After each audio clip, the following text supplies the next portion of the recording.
Para continuar con nuestra aplicación vamos a realizar el primer componente dentro de nuestro software, dentro de nuestra aplicación. Para ello, dos pequeñas transparencias, dos pequeñas introducciones sin profundizar mucho respecto a lo que es un componente y lo que representa dentro de la aplicación con Angular.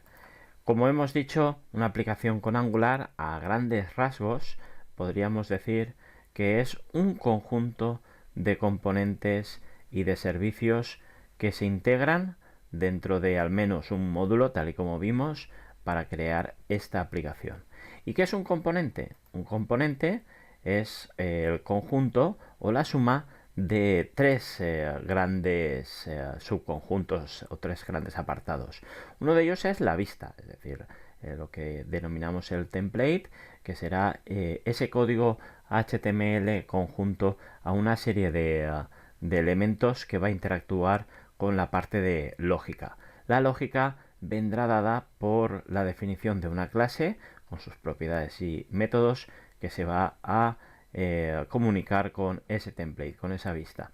Y por último, un conjunto de datos, ese metadata que aparecía en aquel diagrama que veíamos que nos proporcionaba la documentación de Angular y que va a representar que un componente, que una clase dentro de Angular sea de tipo componente con una serie de elementos que ahora veremos cuando creemos por primera vez este componente. Para ver mejor estos conceptos vamos a generar ese primer componente y veremos cada una de sus partes. Si recordamos en nuestra aplicación desplegada, esta que habíamos generado a través del Angular CLI, teníamos únicamente el componente principal que nos aparecía al desplegar el proyecto por defecto. Como podéis observar, este es el metadata que hablábamos en las transparencias y que indica que este componente, esta clase en Angular es de tipo componente. Esta sería la clase con su lógica, en este caso solo hay una propiedad que se llama title y después las librerías que estamos incorporando. El template, fijaos, está definido en a través de estas propiedades del decorator component. Para definir un nuevo componente, lo que vamos a hacer es nuevamente utilizar el Angular CLI y para ello utilizaremos el comando generate component y después le incorporaremos o le añadiremos el nombre de nuestro nuevo componente, lista de fotos, puesto que va a ser ese componente que me va a listar las fotos que después haciendo clic sobre ellas pueda mostrar el detalle. Muy bien, a través de este Angular de este comando se generarán los ficheros que veremos incorporados dentro de una carpeta, los ficheros que son necesarios para generar este nuevo componente. Como podéis observar, se ha creado esta nueva carpeta que se llama lista fotos y que va a tener tanto las vistas, el template, que es el listas fotos componente HTML CSS, como el componente, la clase principal que va a contener la lógica de dicho componente. Además, se ha actualizado el app módulo, es decir, se ha incorporado dentro del módulo de nuestra aplicación el nuevo componente para que sea visible, como podéis observar, para que pueda ser visible por el resto de componentes. Una vez que tenemos esta carpeta, ya tendríamos preparado para ser utilizado este primer componente donde tendríamos este HTML y CSS. Si abrimos los templates, el template que acaba de ser generado por este Angular CLI, veremos que tenemos algo muy parecido a lo que teníamos con el módulo principal, con el app, con el componente principal que se denominaba app. Si lo abrimos, veréis que simplemente tenemos un código HTML que es un párrafo, donde tenemos un pequeño texto, el de lista de fotos, que se pone automáticamente al ser generado este componente. También observamos que dentro del decorator component tenemos tres elementos. Uno es el selector, del cual vamos a hablar ahora mismo, el template URL, que ya hemos hablado sobre él y qué significa, así como el CSS, que ahora mismo está totalmente vacío y que podríamos incorporar nuestros estilos de CSS relacionados con este componente. El elemento clase va a hacer referencia, tal y como dijimos, al app component, a la clase que va a incorporar o va a implementar la lógica de este componente. Como podéis observar, este está totalmente vacío ahora mismo.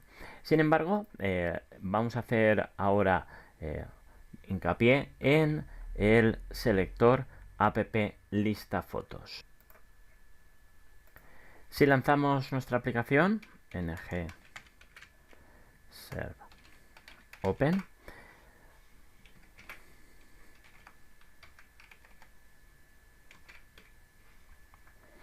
veremos que ahora mismo nuestra lista de fotos, nuestro recién creado componente, no se visualiza.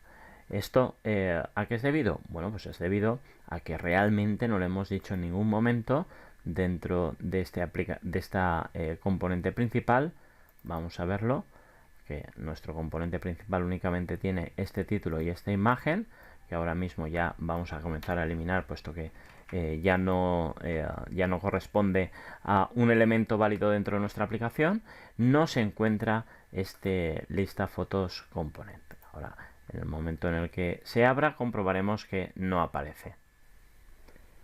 Ya tenemos abierto aquí el servidor. Vamos a lanzarlo a través de nuestro navegador. Localhost 4200. Y aquí tenemos justo este app component, quitada la imagen que acabamos de eliminar, pero no aparece este lista de fotos, este HTML de nuestro componente recién creado. ¿Por qué motivo? Bueno, pues porque, como decíamos antes, no lo hemos incorporado. Pero es tan sencillo como coger y incorporar, vamos a la aplicación, incorporarlo a través de ese selector que habíamos saltado un poco cuando estábamos explicando los diferentes metadata que aparecen en el decorator component y que se denomina app lista fotos. Si nos vamos al app component y utilizamos ese app, vamos a copiarlo directamente, app lista fotos, como si fuese un nuevo elemento HTML, una nueva etiqueta HTML, veremos qué ocurre cuando nosotros lo visualizamos. ¿Veis? Acabamos de incorporar ese selector que nos aparecía dentro del decorator component. Vamos a visualizar nuevamente el localhost 4200 y fijaos, aquí aparece lista de fotos, que no es ni más ni menos que ese HTML que habíamos realizado, que habíamos modificado dentro de nuestra lista fotos component, y que por lo tanto ya nos hace ver o nos hace iniciar lo que puede ser o cómo se relacionan o cómo se incorporan los diferentes componentes unos dentro de otros. ¿Y por qué motivo dentro del app component no he tenido que incorporar este nuevo componente? Bueno, pues como hemos dicho al principio, porque el módulo principal donde tiene tanto el app componente como el resto de módulos componentes que vayamos creando ha incorporado, cuando hemos utilizado el Angular CLI, este lista fotos component, y por lo tanto lo ha hecho visible para este app component. Fijaos que tanto importa el componente de lista fotos como lo incorpora a este módulo, y por lo tanto puede ser utilizado tal y como hemos hecho dentro del HTML con este selector dentro de este HTML.